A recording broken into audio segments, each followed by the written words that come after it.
Frindle Chapter 8, Mightier Than the Sword. 2 days later, the photographer came to take class pictures. The 5th grade picture would be taken last, right after lunch. That gave Nick and his secret agents plenty of time, and they whispered something into the ear of every 5th grader. All the individual pictures had been taken, and finally it was time for the group picture. Everyone was lined up on the auditorium stage. Everyone's hair looked great, and everyone was smiling. But when the photographer said, "Say cheese," no one did. Instead, every kid said Frindle and held up one for the camera to see.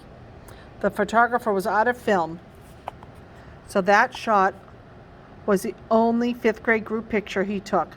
6 of the 5th grade teachers were not pleased, and Mrs. Granger was furious. No one had really wanted to make the teachers mad. It was just fun. It also got all the kids in the school talking about the new word. And when people pick up a new word, they say it all the time. The kids at Lincoln Elementary School liked Nick's new word a lot, but not Mrs. Granger.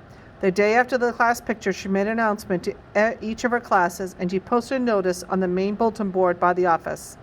Anyone who is heard using the word Frindle instead of the word pen will stay after school and write this sentence 100 times. I am writing this punishment with a pen, Mrs. Granger. But that just made everyone want to use Nick's word even more. Staying after school with the lone Granger became a badge of honor. There were kids in her classroom every day after school. It went on like that for a couple of weeks. One day, near the end of 7th period, Mrs. Granger asked Nick to come talk to her after school. "This is not detention, Nicholas. I just want to talk." Nick was excited. It was kind of like a conference during a war. One side waves a white flag, and the generals come out and talk. General Nicholas Allen, Nick liked the sound of it. He stuck his head into Mrs. Granger's doorway after school. "You wanted to talk with me?" "Yes, Nicholas. Please come in and sit down."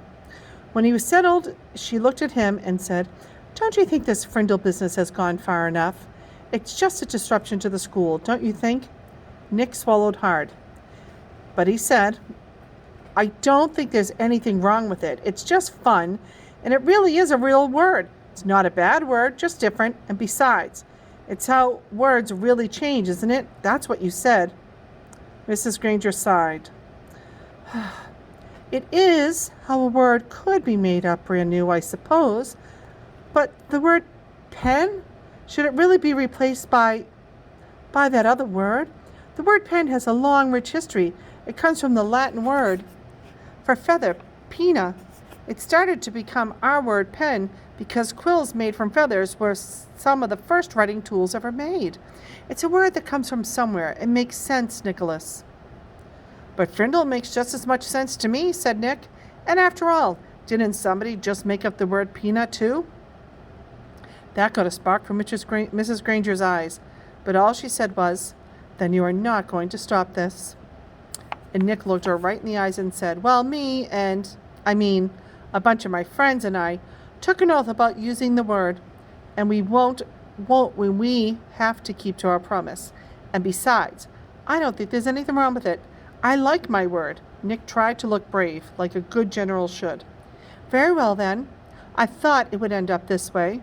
Mrs. Granger pulled a fat white envelope from her desk drawer and held it up. "This is a letter I have written to you, Nicholas." Nick held out his hand, thinking she was going to give it to him, but she didn't. I am not going to send it to you until after all of this is over.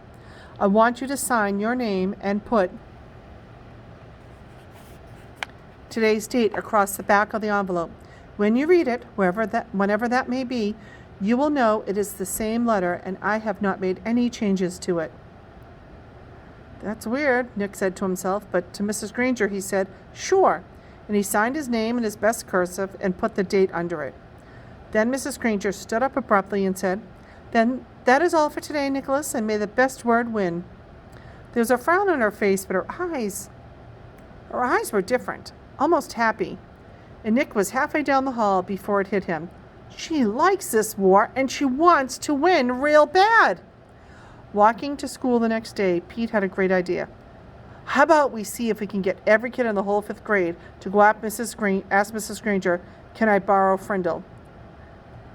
"You mean, Mrs. Granger, may I borrow Frindle?" said Dave. "Got to use good grammar. I don't want to upset the dangerous Grangeress." Sounds good to me, said Nick. She can't keep everyone after school, can she? Almost 80 kids stayed after school with Mrs. Granger that day. They filled her room and spilled out into the hallway. The principal had to stay late to help, and they had to arrange 2 special late buses to get all the kids home. And the next day, all the 5th graders did it again, and so did a lot of other students, over 200 kids. Parents called to complain.